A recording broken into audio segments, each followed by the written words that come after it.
बिस्मिल्लाहिर्रहमानिर्रहीम। अस्सलाम वालेकुम डियर स्टूडेंट्स एंड व्यूवर्स। मैं हूं हबीबुल्लाह कमर और आप देख रहे हैं theiteducation.com यूट्यूब चैनल।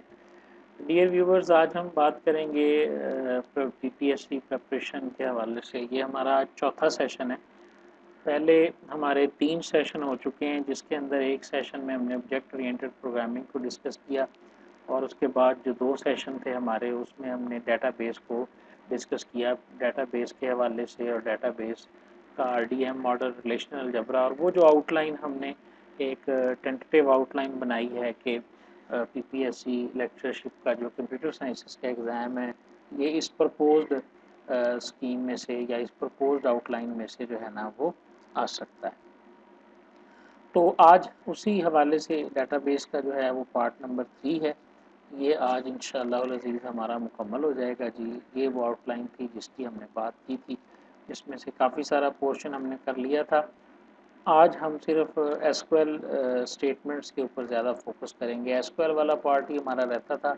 हमने relational data model, normalisation, conceptual design, concepts, relational algebra, बहुत कुछ जो है वो अल्हम्दुलिल्लाह, फिज़िकल डिज़ाइन, ये सारा कुछ हमने जो है ना वो इससे पहले पढ़ लिया था। 2-4 टॉपिक्स ऐसे हैं जो इसमें मैं डिस्कस नहीं कर सकता। उसमें कंकरेंसी कंट्रोल है और ये बी ट्रीज़ हैं, डेंस इंडेक्स है, ये आप जो है ना वो उससे ज़रा देख लीजिएगा।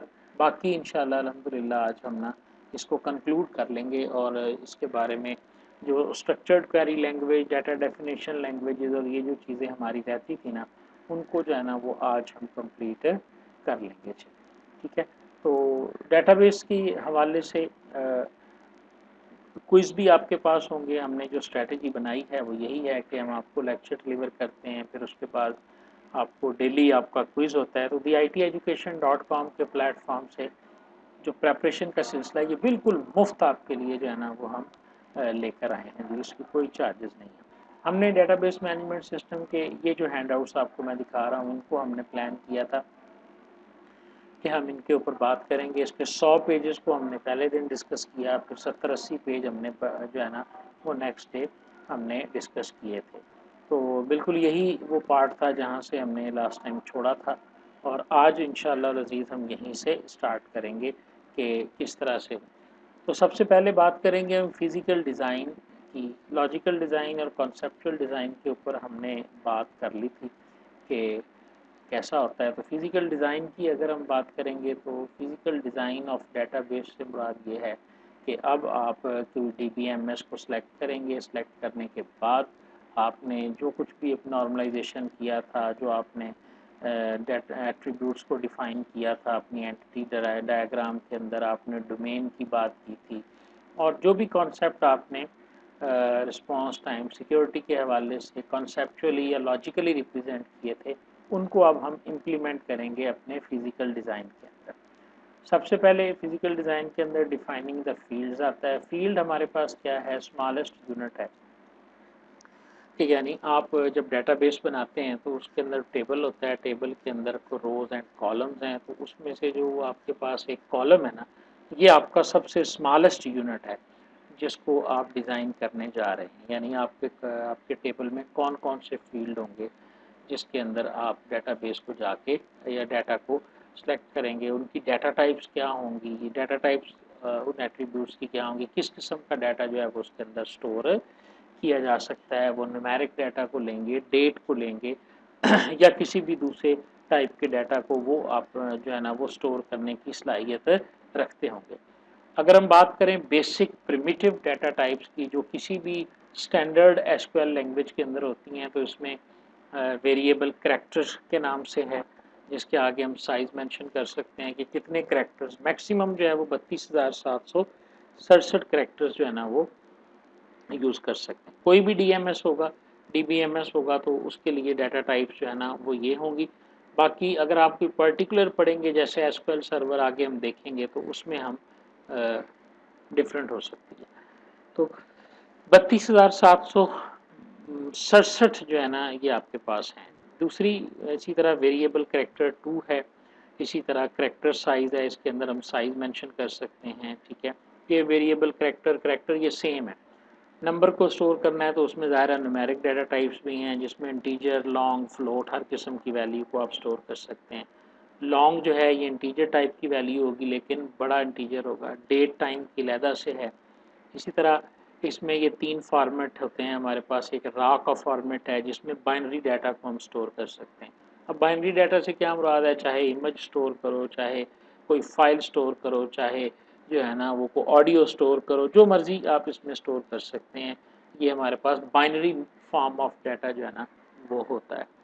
और उसी रॉ को जो है वो डबल कर दिया गया है तो ये लॉन्ग रॉ है, ठीक है। और इसी तरह BLOB जो है बाइनरी लार्ज ऑब्जेक्ट, और इसकी आप अगर कैपेसिटी देखें तो 4 GB तक की बड़ी फाइल जो है वो हम इसके अंदर स्टोर कर सकते हैं। यानी इतना ज़्यादा अमाउंट का डाटा जो है वो स्ट्रक्चर्ड क्वेरी लैंग्वेज के एक फील्ड में आ सकता है, जो 4 GB से तकरीबन जो है ना वो हो सकता है। तो आप आजकल हम ऑनलाइन सिस्टम में देखते हैं कि ये यूज़ हो रहे हैं। सबसे इम्पॉर्टेंट टॉपिक आज का हमारा स्ट्रक्चर्ड क्वेरी लैंग्वेज है। याद होगा आपको, हमने कहा था कि ये एक आंसी की स्टैंडर्ड कंप्यूटर लैंग्वेज है। इसको पहले पहले SQL 92 भी कहा जाता था। ये एक स्टैंडर्डाइज्ड स्ट्रक्चर्ड क्वेरी लैंग्वेज है जिसको मुख्तलिफ DBMS जो हैं वो यूज़ करते हैं। मतलब इसको SQL सर्वर ने भी यूज़ किया है, इसको जो है वो ओरेकल ने भी यूज़ किया हुआ है, इसको PL/SQL ने भी यूज़ किया हुआ है। सारे जो हैं सर्वर्स वो इसको यूज़ करते हैं, ठीक है जी। और अगर हम देखें तो हमारे पास SQL के बारे में हमने कहा था कि ये 3 किस्म की लैंग्वेजेस हो सकती हैं। Data manipulation, data definition, data control के हवाले से ये हो सकती हैं, ठीक है जी। कोई भी रिलेशनल डाटाबेस हो, ओरेकल है, सीबेस है, माइक्रोसॉफ्ट SQL सर्वर है, SS है, या आपके पास इंग्रेस है, कोई भी आपके पास होगी तो उसके अंदर स्ट्रक्चर्ड क्वेरी लैंग्वेज जो है वो यूज़ की जाती है। और जो मेजर फंक्शंस हम इसके अंदर यूज़ करते हैं, स्टैंडर्ड जो कमांड्स हैं इनकी, उसमें सेलेक्ट की कमांड है, इसी तरह इंसर्ट की कमांड है डाटा को दाखिल करने के लिए, अपडेट की कमांड है जो रिकॉर्ड पहले मौजूद होते हैं उनको चेंज करने के लिए, डिलीट की कमांड है जो पहले रिकॉर्ड हैं उनको हम डिलीट कर सकते हैं। क्रिएट जो है ये डाटाबेस और टेबल को क्रिएट करने के लिए इस्तेमाल होती है। और ड्रॉप की कमांड भी डाटाबेस या टेबल को ड्रॉप करने के लिए यानी ख़त्म करने के लिए इस्तेमाल होती है। ठीक है, तो ये बेसिक कमांड्स हैं हमारे पास किसी भी SQL स्ट्रक्चर की, और इन्हीं को हम एक्सप्लेन करेंगे और इन्हीं के बारे में हम जो है ना वो आगे बात करेंगे।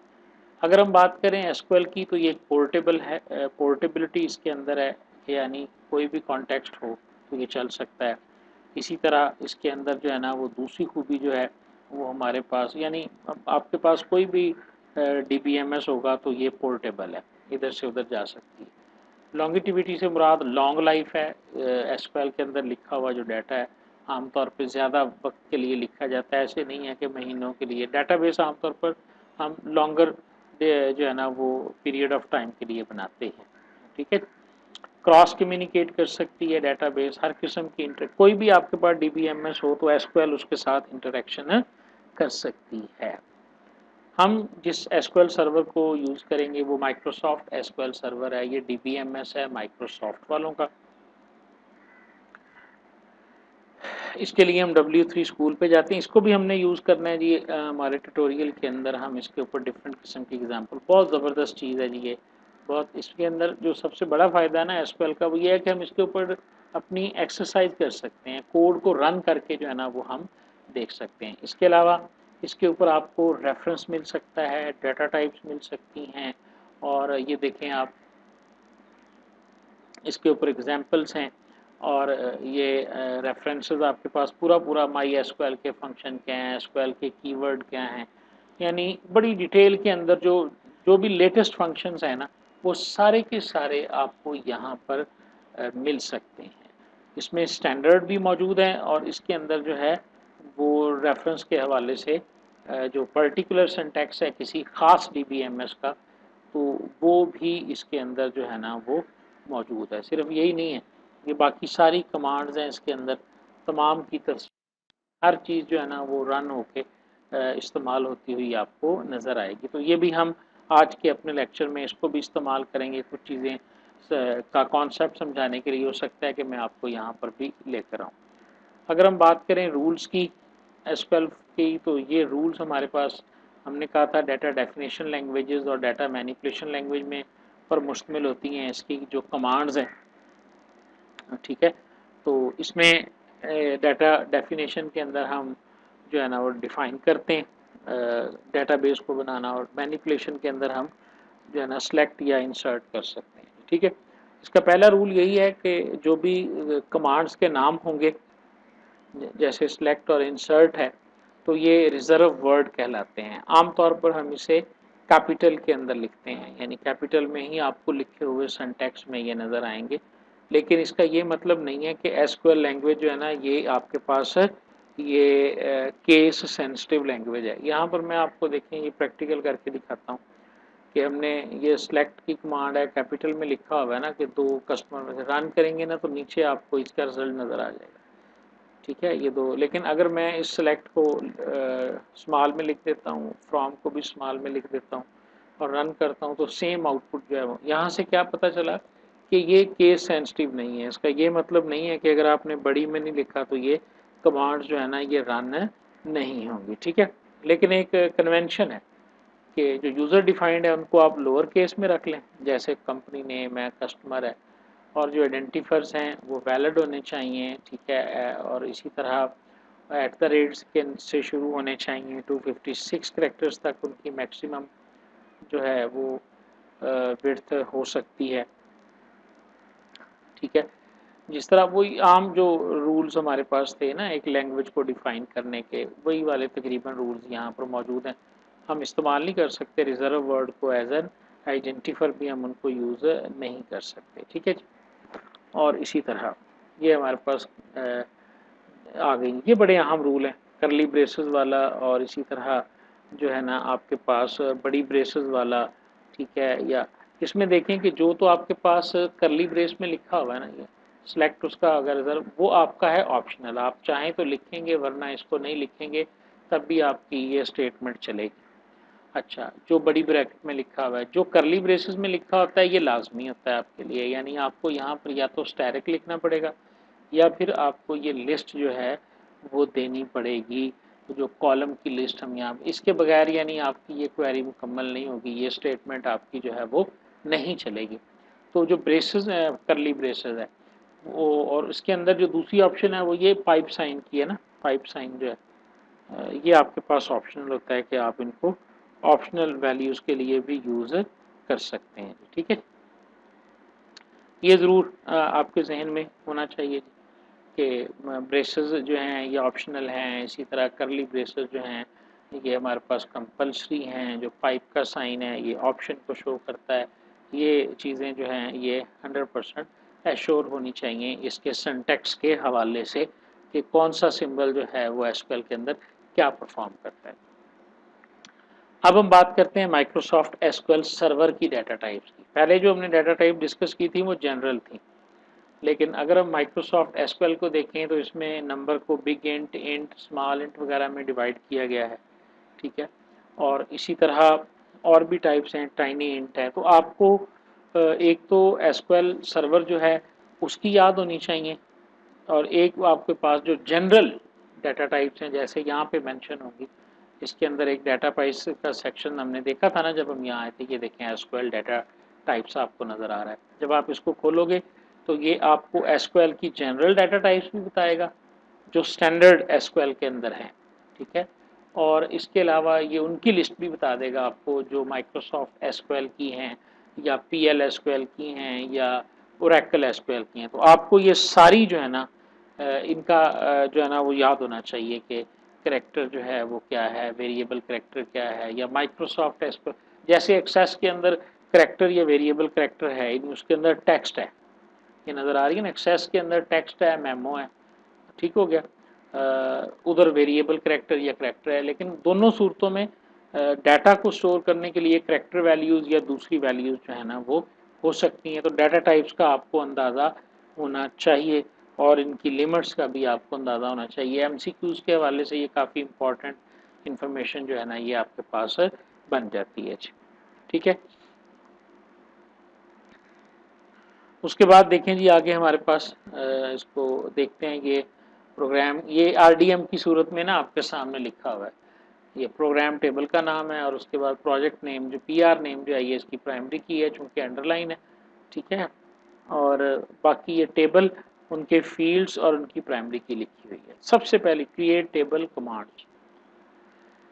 ठीक है। इसको समझने के लिए जो है ना वो हम क्रिएट टेबल कमांड जो है वो टेबल को क्रिएट करने के लिए इस्तेमाल होती है। इसका जो असल सिंटैक्स है वो यही है कि आप इसके साथ कॉलम के नाम भी यूज़ करेंगे और डाटा टाइप्स भी आप इसको यूज़ करेंगे। यहाँ आ जाते हैं जी W3 स्कूल में, और यहाँ पर जो है ना वो हम देखते हैं ज़रा कि क्रिएट टेबल की जो कमांड है उसका सिंटैक्स क्या है और किस तरह से हम उसको यूज़ करते हैं। और यहाँ पर एग्जाम्पल के साथ हम देखेंगे जी, ये क्रिएट टेबल की कमांड है।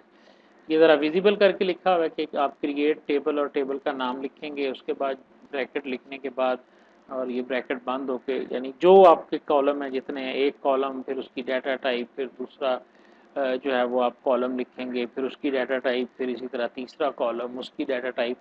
तो इस तरह जो है वो आप, ये एक एग्जांपल दी हुई है, जैसे पर्सन के नाम का टेबल है, person ID, last name, first name, address, city, ये सारे एट्रीब्यूट्स हैं, कॉलम्स हैं जो हम डिफाइन करना चाहते हैं, ये सारे डाटा टाइप हैं उनके। और ये माइक्रोसॉफ्ट एसक्यूएल के हिसाब से डाटा टाइप लिखे हुए हैं, इंट है, वेरिएबल फैक्टर है और इसी तरह वारचार जो है वो नहीं। इसको ट्राई करके देख लेते हैं जी, रन करेंगे, ज़ाहिर है यहाँ पे तो हमें नज़र नहीं आएगा, लेकिन जो डमी डाटाबेस इन्होंने बनाई हुई है नीचे देखें, you have made changes to the database, तो ये टेबल जो है ये क्रिएट हो चुका हुआ है। और मतलब जो डेमो डाटाबेस जो है वो W3 स्कूल में चल रही है उसके अंदर ये टेबल जो है वो सक्सेसफुली क्रिएट हो चुका हुआ है। टेबल को जब हम क्रिएट करते हैं तो फिर इसके साथ जो है ना वो हम डिफरेंट ऑप्शंस यूज़ करते हैं। जैसे टेबल जब बनाते हैं ना तो हमने प्राइमरी की को भी डिफाइन करना होता है, ठीक है। तो प्राइमरी की को डिफाइन करने के लिए प्राइमरी की का कॉन्स्ट्रेंट जो है ना वो आप यूज़ करते हैं। जिस तरह नल कॉन्स्टेंट है इसी तरह प्राइमरी की का कॉन्स्टेंट है। इसका सिंटैक्स क्या है कि आप टेबल में सारे फील्ड डिफाइन करने के बाद आखिरी लाइन आपकी क्या होगी कि आप प्राइमरी की का रिजर्व वर्ड लिख के और उस फील्ड का नाम पेरेंथेसिस में लिख देंगे जिसको आप प्राइमरी की बनाना चाहते हैं। तो ये टेबल ऊपर डिफाइन होना होगा तो तभी जो है वो आप उसको नीचे उसका नाम जो है ना वो मेंशन कर सकते हैं, ठीक है। ये सिंटैक्स है क्रिएट टेबल की कमांड के अंदर प्राइमरी की को डिफाइन करने का। दूसरा सिंटैक्स इसका क्या है कि आप जो फील्ड होता है ना उसके आगे ये नॉट नल जो है ये प्राइमरी की कंस्ट्रेंट का हिस्सा नहीं है। नॉट नल एक अलहदा से कंस्ट्रेंट है, ठीक है। यूनिक होना, नॉट नल होना, तो ये उसका हिस्सा नहीं है। इसका जो है वो यही है कि इंट आईडी स्पेस इंट और स्पेस उसके आगे आप प्राइमरी की लिख दें तो ये सिंटैक्स है कि ये टेबल भी क्रिएट हो जाएगा और इस टेबल का जो है वो प्राइमरी की जो है वो भी इसके अंदर जो है ना वो डिफाइन हो जाएगी जी, ठीक है जी। उसके बाद आ जाते हैं जी हम अल्टर टेबल की स्टेटमेंट के ऊपर, ठीक है। अल्टर टेबल जो है ये पहले से बने हुए टेबल की डेफिनेशन को चेंज करने के लिए इस्तेमाल होती है। यानी टेबल आपने क्रिएट कर लिया और उस टेबल के स्ट्रक्चर के अंदर आप कोई चेंज करना चाहते हैं आप, ठीक है ना, कोई भी चेंज है, यानी वो चेंज ऐड की सूरत में हो सकती है। टेबल का पहले तो आप नाम देंगे, आप में कॉलम ऐड करना है आपने, या कोई कॉलम उसमें से आपने ख़त्म करना है, यानी बनाया था अब आपने उसको ड्रॉप करना है, या एक टेबल जो है वो उसको आपने रीनेम करना है, या पहले से कोई टेबल मौजूद है, कॉलम मौजूद है सॉरी, उस कॉलम का साइज़ या कोई भी पैरामीटर उसका मज़ीद जो है ना वो आपने सेट करना है, ठीक है ना। यानी अल्टर टेबल की कमांड की मदद से आप टेबल का जो पहले से बना हुआ टेबल है उसमें नए कॉलम को ऐड कर सकते हैं, नए कॉलम को चेंज कर सकते हैं, ड्रॉप कर सकते हैं या उसको रीनेम कर सकते हैं अल्टर टेबल की कमांड से, ठीक है। और यानी कॉलम्स जो हैं, ज़ाहिर है आपने जब टेबल बनाया तो उसमें कॉलम्स तो है ना, तो उन कॉलम्स को आपने ज़्यादा करना है, कम करना है, या कोई भी ऐसी वैल्यू आपने उसमें देनी है तो दे सकते हैं। अगर हम बात करें तो इसके पार्ट्स हैं, टेबल होगा, इसमें कॉलम होगा, कॉलम जो नया डालना है वो लिखा जाएगा, टाइप अगर आप चेंज करना चाहते हैं, ठीक है। इसी तरह कोई एट्रीब्यूट इसका सेट करना चाहते हैं तो वो एट्रीब्यूट भी आप इसका सेट कर सकते हैं, ठीक है। ये अल्टर टेबल की हमारे पास कमांड है और इसका सिंटैक्स है आपके पास। अच्छा चलें इधर आके देखते हैं, इधर ये आपके पास ना अल्टर टेबल की कमांड है, ठीक है। W3 स्कूल के ऊपर मैंने कहा कि ये ना थोड़ा सा सिंटैक्स वाजे हो जाता है, जैसे कुछ एग्जांपल्स भी होंगी और सिंटैक्स भी हमारे पास वाजे होगा। इस एग्जांपल को देखें कि एक कस्टमर के टेबल को चेंज कर दो और इसमें ईमेल नाम का जो फील्ड है ना उसे ड्रॉप कर दिया जाए, यानी ड्रॉप कॉलम। ड्रॉप भी कीवर्ड है, कॉलम भी कीवर्ड है। ऊपर आकर देखें तो इसके अंदर आप देखें कि हम ऐड कर रहे हैं जी ईमेल को, यानी ऐड उसके बाद ईमेल उसका नाम और उसके बाद उसकी डाटा टाइप और उसका साइज़ जो है वो हम मेंशन करेंगे। तो इस तरह जो है ये नाम और साइज़ जो है ना ये मेंशन हो जाएगा, ठीक है। यहाँ पर देखें आप अगर मॉडिफाई के ज़रिए कॉलम में चेंज आता है, लेकिन ये देखें एसक्यूएल सर्वर और माइक्रोसॉफ्ट एक्सेस है तो फिर ये अल्टर के अंदर अल्टर क्लास के ज़रिए, अल्टर टेबल तो कमांड है ना, और ओरेकल के अंदर है तो फिर मॉडिफाई क्लास के ज़रिए आप एग्जिस्टिंग कॉलम या एट्रीब्यूट को चेंज कर सकते हैं जो पहले से इसके अंदर मौजूद है। ये थोड़ा सा डिफरेंस है, इसमें ध्यान में रख लीजिएगा कि ओरेकल के अंदर मॉडिफाई है और एसक्यूएल सर्वर के अंदर अल्टर ही की क्लास के ज़रिए आप चेंज कर सकते हैं, ठीक है। अब आ जाएं जी आप इन दो कमांड्स के ऊपर। क्रिएट डीबी के ज़रिए आप डाटाबेस को क्रिएट कर सकते हैं। क्रिएट लिखें, आगे डाटाबेस का नाम लिखें और उसके बाद जो है वो डाटाबेस लिख के उसका नाम लिख सकते हैं, तो ये डाटाबेस क्रिएट हो जाएगी। ड्रॉप डीबी के ज़रिए आप डाटाबेस को ड्रॉप कर सकते हैं, ठीक है। ड्रॉप लिखेंगे, डाटाबेस कीवर्ड लिखेंगे और उसके बाद उस डाटाबेस का नाम लिखेंगे जिसे आप ड्रॉप करना चाहते हैं, ठीक है। इसी तरह क्रिएट टेबल से क्रिएट हो जाता है, क्रिएट डीबी से डीबी क्रिएट हो जाती है। तो ये हमारे पास डाटा डेफिनेशन लैंग्वेज थी, डाटा मैनिपुलेशन लैंग्वेज, जिसके बारे में हमने कहा था कि इसके ज़रिए हम डिफरेंट ऑपरेशन परफॉर्म करते हैं और ये एक नॉन प्रोसीजरल लैंग्वेज है। प्रोसीजरल और नॉन प्रोसीजरल में हमने लास्ट लेक्चर में बात की थी। नॉन प्रोसीजरल वो होती है जिसमें हम सिर्फ बताते हैं कि करना क्या है, उसे कैसे करना है ये जाने और आपका DBMS जाने और आपका एसक्यूएल का स्ट्रक्चर जाने, इस चीज़ को हमने डिफाइन नहीं करना। ये फोर्थ जनरेशन लैंग्वेज की सारी प्रॉपर्टीज इसके अंदर मौजूद हैं जो कि थर्ड जनरेशन की जो पुरानी लैंग्वेजेस थी उनके साथ कंप्लाई नहीं करती। जो डाटा मैनिपुलेशन लैंग्वेज है ये रिट्रीव करने के लिए, मॉडिफाई करने के लिए डेटा को इस्तेमाल होती है। इसके लिए हमारे पास इंसर्ट की कमांड है डाटा को दाखिल करने के लिए, सेलेक्ट और अपडेट की कमांड्स हैं डाटा को चेंज करने के लिए, मॉडिफाई करने के लिए या रिट्रीव करने के लिए। तो ये तीन बड़ी कमांड है। इंसर्ट से हम स्टार्ट करते हैं जी। इंसर्ट कमांड जो है ये रिकॉर्ड्स को टेबल में दाखिल करने के लिए हम इस्तेमाल करते हैं। ये इसका बेसिक सा सिंटैक्स है जिसके अंदर टेबल का नाम आएगा, कॉलम की लिस्ट आएगी, वैल्यूज़ आ जाएंगी और उसके बाद इसको भी हम एसक्यूएल में ना W3 स्कूल में देखते हैं आके, ठीक है। तो इसमें आ गया जी हमारे पास ये आ गई थी इंसर्ट इनटू। देखिए थोड़ा सा बेहतर करके लिखा हुआ है कि जी इंसर्ट इनटू लिखें, टेबल का नाम लिखें और सारे कॉलम्स जिनमें आपने डाटा फीड करना है वो लिखें और वैल्यूज़ के बाद आप वो वैल्यूज़ लिखते हैं जो आप दाखिल करना चाहते हैं। ये एक एग्जांपल दी है उसने जी, डेमो डाटाबेस है ये, उसमें रिकॉर्ड पहले से मौजूद है और अब हम इसमें एक नया रिकॉर्ड जो है वो दाखिल करना चाहते हैं। ये इसके फील्ड्स के नाम है, ये एट्रीब्यूट्स के नाम है, कॉलम लिस्ट है और उसके बाद हम इसके अंदर एक वैल्यू जो है वो ऐड या एक नई रो जो है वो इसके अंदर ऐड करने की कोशिश करते हैं। तो देखते हैं कि क्या ये कोड हमारा चलता है। ट्राई इट योरसेल्फ पे क्लिक करें। तो आपने बस एक बात ध्यान में रखनी है कि जितने आपके कॉलम होंगे उतनी ही आपकी वैल्यूज़ होनी चाहिए और ये वैल्यूज़ जो सिंगल पोस्ट्रॉफी के अंदर है इससे मुराद है कि ये सारी वेरिएबल करेक्टर टाइप की, वारचार टाइप की जो है ना ये वैल्यूज़ हैं। अगर कोई नंबर होता तो फिर ये वारचार के बगैर होना था, ठीक है, वारचार के बगैर इसने होना था। अभी चूंकि ये नंबर इसमें कोई भी नहीं है तो इसलिए सारे के सारे जो है ना ये वारचार के साथ ही इस्तेमाल हो रहे हैं। तो ये जो कॉलम नेम्स हैं इनका सेम होना भी हमारे पास ज़रूरी है। इसको ना हम रन करके देखते हैं। आप एक से कम सारे कॉलम्स की बजाय आप जितने कॉलम का नाम देंगे उतनी वैल्यूज़ जो है ना वो आपको उसके अंदर देनी चाहिए।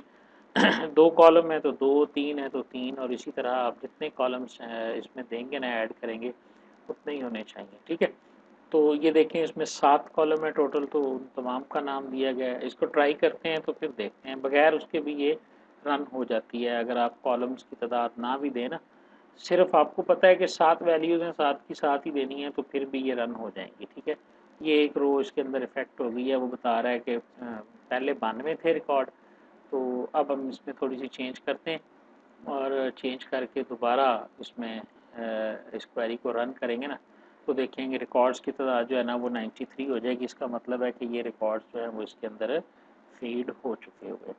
ठीक है, अब ये 6 फील्ड हैं, कस्टमर नेम है, कॉन्टैक्ट है, एड्रेस है, सिटी है, पोस्ट नेम है और ये कंट्री। ये 6 फील्ड हैं और 6 ही वैल्यूज़ हमने इसके अंदर दी हुई हैं।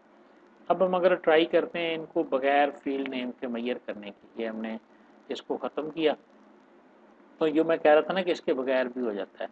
ठीक है, तो इसको हम रन करते हैं। मेरा ख्याल है इसमें कोई एरर है। हाँ जी, एरर है जिसकी वजह से ये ब्लैक हुए हुए हैं। तो नहीं, अभी तो एरर है, रन करने से तो रन नहीं होगी। एरर को फाइंड करते हैं, तो इसमें मेरा ख्याल है कि एक एरर है। हाँ जी, वो देखेंगे स्ट्रेंज के ऊपर हमने ना पोस्ट्रॉफी नहीं लगाई, जिसकी वजह से अब भी हम इसे रन करेंगे ना तो ये इसमें एरर देगा, क्योंकि इसकी प्राइमरी की वैल्यू मिस है। वो कह रहा है 7 कॉलम है और आप वैल्यू 6 दे रहे हैं। अगर आप बगैर उसके यूज़ करेंगे तो वो आपको 7 वैल्यूज़ जो है ना वो इसके अंदर देनी चाहिए। 6 वैल्यूज़ के साथ जो है ना ये एंटर नहीं होगा। अदरवाइज़ फिर आप कॉलम्स के नाम भी स्पेसिफाई करें और साथ में वैल्यूज़ भी स्पेसिफाई करें, जैसा कि पिछले सिंटैक्स में हमारे पास था। ये एक दो एग्जांपल और देखें जी। इंसर्ट कोर्स है, टेबल का नाम है, वैल्यूज़ ये हमने 4 वैल्यूज़ दे रहे हैं इसके अंदर, और कोई भी हमने कॉलम नेम नहीं लिखे, तो इसका मतलब क्या है कि इसके अंदर 4 ही फील्ड हैं, 4 ही वैल्यूज़ हमने दे दी हैं। और दूसरी काबिल गौर बात इसके अंदर जो है ना वो ये है, ये 4 है, देखें इसके इर्द गिर्द कोई सिंगल कॉमास नहीं है, तो इसका मतलब है कि ये एक नंबर फील्ड है जो हम इसके अंदर एंटर कर रहे हैं। यही चीज़ जो है ना वो पहले भी मैंने आपको बताई थी। यहाँ पर हम क्या कर रहे हैं कि कोर्स ही का टेबल है, लेकिन 2 कॉलम्स के अंदर हम वैल्यू को फीड कर रहे हैं, सी आर कोड के अंदर, सी आर नेम के अंदर। तो उसके बाद हमने वैल्यूज़ के अंदर भी 2 वैल्यूज़ ही देनी है। आपकी वैल्यूज़ की तादाद और आपके कॉलम्स की तादाद इक्वल होनी चाहिए। आपकी वैल्यू की नेचर और आपके कॉलम की जो डोमेन टाइप है वो भी सेम होनी चाहिए आपने। ठीक हो गया जी। अब आ जाते हैं जी हम सिलेक्ट स्टेटमेंट के ऊपर, जो most widely used SQL command है जी। ठीक है,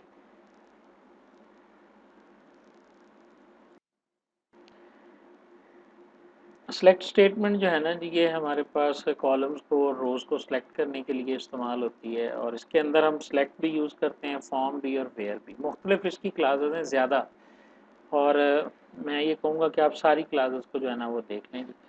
ये करली ब्रेसेस में लिखा हुआ है कॉलम नेम या स्टैटिक फ्रॉम टेबल नेम, तो इससे यही मुराद है कि आपने ये सिंटैक्स ज़रूर फॉलो करना है, यानी सिलेक्ट और फ्रॉम टेबल का नाम, ये चीज़ें तो कंपलसरी हैं, इसके बगैर तो ये रन ही नहीं कर सकता। ठीक है ना, यानी ये वाली चीज़ें सिलेक्ट का होना या स्टैटिक या टेबल के नाम का होना। आप सारे एट्रीब्यूट्स भी मेंशन कर सकते हैं, लेकिन अगर आप स्टैटिक करेंगे तो इससे मुराद ये होगा कि आप सॉरी सारे टेबल्स की जो है ना वो बात कर रहे हैं जी। ठीक है, तो इसी तरह आप ये टेबल है तो आप इसकी एग्जांपल करते हैं जी हम एक ना W3 स्कूल पे जाके, तो उससे हमें जो है ना वो ज़्यादा आइडिया इसका हो जाएगा कि किस तरह से सिलेक्ट स्टेटमेंट जो है ना वो काम करती है, और इसमें कॉलम्स को हम कैसे मेंशन कर सकते हैं और इसके बाद हम इसको किस तरह से मेंशन कर सकते हैं। ये आ गया जी हमारे पास सिलेक्ट, और इसके बाद इसको ट्राइट करते हैं, इसके किसी भी कोड को। ये सिंटैक्स बता रहा है जो हमने वहाँ पढ़ा। ट्राइट करते हैं इसको जी, ट्राइट करेंगे तो ये जो डमी डेटाबेस है उसके ऊपर काम करेगा। देखें जी 2 कॉलम है, फ्रॉम है, रन किया तो 2 कॉलम का डाटा आपके सामने आ गया। इन 2 की बजाय मिटा के हम स्टैटिक लिखते हैं तो पूरे टेबल के तमाम रिकॉर्ड्स और कॉलम्स जो हैं वो हमारे सामने आ गए हैं। हम इसमें वेयर क्लास यूज़ नहीं कर रहे तो सारे कॉलम हमें नज़र आएंगे और सारे के सारे रिकॉर्ड्स हमें इसके अंदर नज़र आएंगे जब तक हम वेयर क्लास को इस्तेमाल नहीं करेंगे। लेकिन जब हम वेयर क्लास का इस्तेमाल करेंगे, वेयर जो है ना ये आपकी रोज़ के ऊपर फ़िल्टर लगा देती है, यानी जो रिकॉर्ड्स आपके पास आएंगे उनके ऊपर आपने कोई ना कोई कंडीशन लगा दी और इस कंडीशन में आप सारे बूलियन ऑपरेटर यूज़ कर सकते हैं, sorry logical operator, less than, greater than, equal to, not equal. यहाँ पर लिखते हैं जी वेयर क्लास, ठीक है जी, वेयर लिखा, उसके बाद हमने सिटी लिखा, ये देखेंगे सिटी इक्वल टू और बर्लिन लिख के हम इसको रन करेंगे तो आपके सामने सिर्फ एक ही रिकॉर्ड इस 93 रिकॉर्ड्स में मौजूद है जिसकी सिटी के अंदर जो है ना वो बर्लिन है। तो देखें स्टैटिक है लेकिन उसने मेंशन कर दिया। अब आप बगैर वेयर के करेंगे तो आपकी सारी रोज़ आपको नज़र आ रही है और वेयर के साथ आप यूज़ करेंगे तो आपको जो मतलब रोज़ है ना वो रिस्ट्रिक्ट हो जाएंगी। यहाँ पे हम लिखते हैं जी वेयर क्लास के साथ लंदन और रन करते हैं तो हमें अच्छा कोई रिकॉर्ड नज़र नहीं आया, ठीक है। हम जी हमने लंदन का के अंदर जो एल जो है ना वो कैपिटल नहीं लिखा, तो जो इक्वल ऑपरेटर है ना ये चेक करता है इक्वालिटी को। जैसे ही आप कैपिटल एल लिख कर देखेंगे तो आपके सामने ये सारे रिकॉर्ड जो हैं वो बिल्कुल क्लियर नज़र आ गए हैं, ठीक है ना जी। अगर हम लाइक लिखते हैं ना ऑपरेटर तो फिर उसने स्मॉल एल के साथ भी हमें शो कर देना था। वेयर को देखें हमने स्मॉल भी लिखा, ग्रेटर भी लिखा, हमारा काम जो है ना वो चल रहा है। इसी तरह डिस्टिंक्ट की क्लास इसके अंदर मौजूद है और बहुत सारी क्लासेस हैं सेलेक्ट के अंदर ना। हाँ, अब ये देखें एलियस आ गया जी, एट्रीब्यूट जो है ना वो एलियस क्या होता है जी, आप एक एट्रीब्यूट की बजाय आप उसका नाम कोई और यूज़ करना चाहते हैं। एट्रीब्यूट का नाम तो वो है ना जो आपने एसटी नेम है, अब एसटी नेम तो स्टूडेंट नेम होता है। तो इसी तरह हम एलियस को जो है ना यूज़ करके देखते हैं वो कैसे यूज़ होगा। यहाँ पे हम सिटी कॉमा आगे कंट्री, कंट्री का फील्ड है और कंट्री का हम एलियस ये देखें कंट्री लिखा हुआ है, ठीक है। कंट्री की जगह हम एलियस यूज़ करेंगे। एज की क्लास के बाद आप जो नाम भी लिखेंगे डबल कोटेशन के अंदर वो इस फील्ड का एलियस बन जाएगा। आप देखें आपने कंट्री एज कंट्री नेम लिखा तो अब आप अपना रिजल्ट देखें, कंट्री की बजाय क्या लिखा हुआ नज़र आ रहा है आपको, कंट्री नेम लिखा हुआ नज़र आ रहा है। ये एलियस कहलाता है। आप सेलेक्ट कमांड के अंदर जो है वो एलियस का भी इस्तेमाल कर सकते हैं, ठीक है जी। इसी तरह सेलेक्ट के अंदर बहुत वैरायटी है जी, ये सारी आपको थोड़ी बहुत ज़हन में होनी चाहिए। आपने किस तरह से इसको देखना है। डिस्टिंक्ट का कीवर्ड है, ये जो है ना वो मुनफरिद रिकॉर्ड्स को तलाश करता है, यानी अगर एक ही आप देखना चाहते हैं कि जी एक ही कोई रिकॉर्ड रिपीट हो रहा है उसके अंदर, तो उस रेपिटेशन को अगर आप ख़त्म करना चाहते हैं तो आप डिस्टिंक्ट क्लास का इस्तेमाल कर सकते हैं। डिस्टिंक्ट का जो उल्ट है वो आल है, डिस्टिंक्ट के उल्ट आल की क्लास है, यानी आल को यूज़ कर लेंगे, डिस्टिंक्ट को यूज़ कर लेंगे। इन क्लासेस का ना आपको आइडिया होना चाहिए, ठीक है। ये देखें आल और डिस्टिंक्ट दोनों को आप दोनों में से किसी एक को आप यूज़ कर सकते हैं। अगर आप ना लगाएं ना डिस्टिंक्ट तो ये बाय डिफ़ॉल्ट आल के ऊपर काम कर रहा होता है आपका, यानी अगर आल लिखें तब भी ठीक है, वरना सेलेक्ट आल अंडरस्टूड है, ये बाय डिफ़ॉल्ट है, लेकिन डिस्टिंक्ट अगर आपने करना है तो करना पड़ेगा जी। अब हम बात करते हैं ऑर्डर बाय क्लास की ना। ऑर्डर बाय क्लास के अंदर हम मेंशन करते हैं किस नाम से हमने तरतीब लगानी है और तरतीब असेंडिंग में लगानी है या डिसेंडिंग में लगानी है। ऑर्डर बाय भी कीवर्ड है, असेंडिंग और डिसेंडिंग भी जो है वो इसके अंदर कीवर्ड है। आपके जो रिकॉर्ड जो आउटपुट आपकी आती है सेलेक्ट स्टेटमेंट से, उसको आप किस कॉलम के हिसाब से तरतीब लगाना चाहते हैं। अगर आप ऑर्डर बाय क्लास को यूज़ नहीं करते तो प्राइमरी की के हिसाब से उसकी तरतीब पहले लगी होती है, लेकिन आप ऑर्डर बाय के ज़रिए उसे चेंज कर सकते हैं, ठीक है। हम इसी को पहले तो स्टैटिक कर लेते हैं कि सारे फील्ड हमें नज़र आ जाएं। जहाँ पे सिटी लंदन है ये देखें जी आपके सामने ये 6 रिकॉर्ड आ गए और अगर हम इसकी तरतीब देखें तो ये कस्टमर आईडी के हिसाब से अरेंज है 4, 4, 11, 19, ठीक है। हम चाहते हैं कि इसको हम जो है ना वो कस्टमर नेम के हिसाब से जो है ना इसकी अरेंजमेंट कर दें। तो उसके लिए हम वेयर क्लास के बाद जाके ऑर्डर बाय लिखेंगे। वैसे तो कैपिटल में लिखना चाहिए लेकिन मैंने पहले बता दिया आप स्मॉल में भी लिखेंगे तो ये काम करेगा। ब्लू हो गया ना, इसका मतलब है ये रिजर्व वर्ड है। टेबल कॉलम का नाम लिखेंगे कि आप इसको ऑर्डर बाय कर दो, कस्टमर नेम रन करें तो अब आपका ये जो नाम है ये असेंडिंग ऑर्डर में है, ए बी सी, और ये देखें ए से जेड की तरफ है। आगे अगर आप मेंशन कर दें डिसेंडिंग, तो अब वही नाम जो हैं वो आप देखें उल्ट हो गए हैं, यानी जेड से एक ही तरफ इनकी तरतीब जो है ना वो लगी हुई है ऑर्डर बाई क्लास के ज़रिए। ठीक है जी। तो इसी तरह और भी बहुत सारी एसक्यूएल के अंदर जो है ना सेलेक्ट स्टेटमेंट के साथ जो है ना वो क्लासेस मौजूद हैं जो फर्दर आएंगी। इसके बाद आ गया जी फंक्शंस ना। फंक्शंस क्या हैं? ये प्री डिफाइंड कमांड्स हैं, वन वर्ड कमांड है, ठीक है, जो वैल्यूज़ के ऊपर काम करती हैं।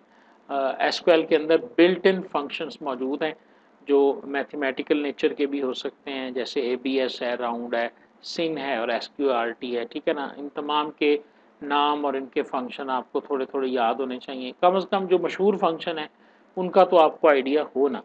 इसी तरह देखें लोअर एपर, सब स्ट्रिंग है, डेट टाइप के हैं, सिस्टम के हैं, ये डिफरेंट कैटेगरीज हैं जो फंक्शंस इसके अंदर जो है ना वो मौजूद है।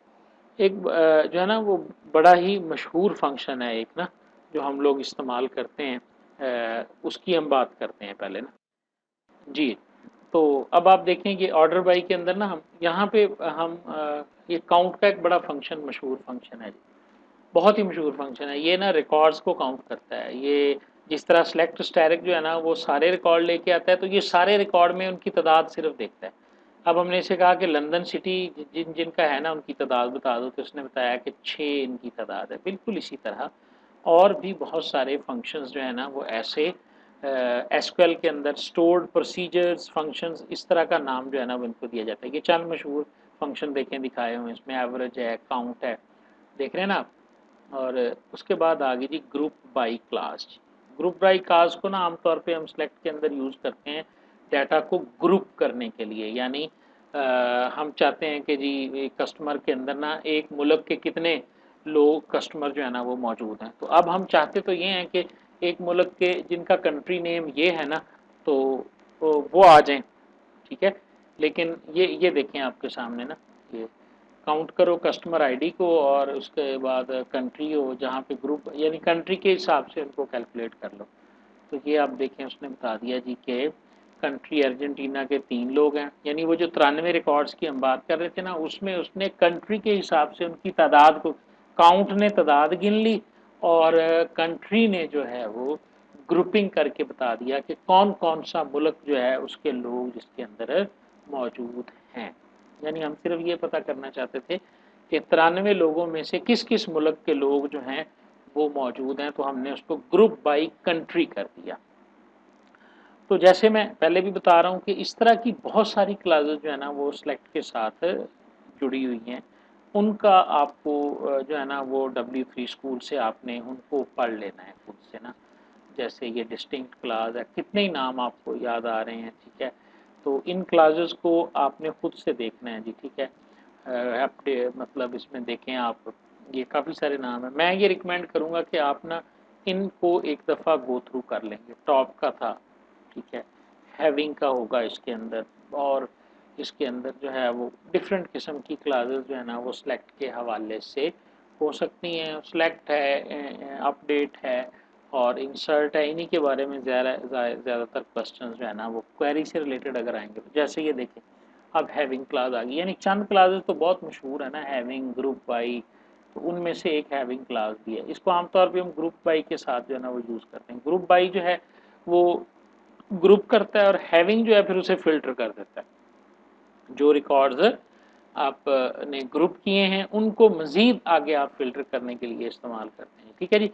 तो ये क्लासेस ना जी मैं आप पे छोड़ रहा हूँ जी, आपने इनको देख लेना है और इनको आपने खुद से ही जो है ना वो पढ़ लेना है जितनी भी हैं।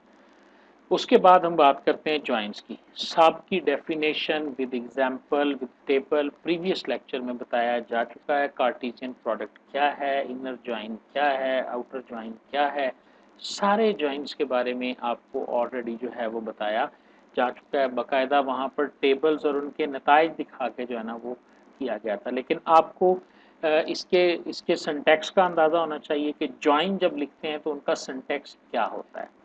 ठीक है। जॉइन के अंदर जो पहली चेंज आती है वो तो फील्ड का नाम लिखते हुए ही आ जाती है। यानी आप जब फील्ड का नाम लिखते हैं ना, ये ऑर्डर है और ये कस्टमर है, 2 टेबल हैं, इनका हम एक जॉइन लिखते हैं। ये देखिएगा, तो अब आपने ऑर्डर्स डॉट ऑर्डर आईडी लिखा हुआ है, ठीक है ना। तो इसी तरह कस्टमर्स डॉट कस्टमर नेम लिखा हुआ है, यानी आप जो नाम लिखेंगे फील्ड के उसके साथ आप उसके टेबल का नाम भी मेंशन करेंगे कि ये इसके टेबल का नाम है, और डॉट ऑपरेटर के साथ आप उसके फील्ड का नाम भी मेंशन करेंगे। उसके बाद जो जो टाइप होगी वो वाला ज्वाइन लिखेंगे, और उसके बाद वो की बताएंगे, प्राइमरी की, फॉरेन की, जिस फील्ड की बुनियाद के ऊपर आप उसको ज्वाइन लगाना चाहते हैं, और ट्राई करेंगे तो आपको उसके नताइज जो है ना ये देखें जी नज़र आ गए जी। यानी ये कस्टमर्स और ऑर्डर आईडी, कस्टमर नेम आ रहा है कस्टमर के टेबल में से, ऑर्डर आईडी आ रहा है ऑर्डर के टेबल में से, दो टेबल में से ये दो कॉलम आपके साथ जो है ना वो सामने आ रहे हैं, ठीक है।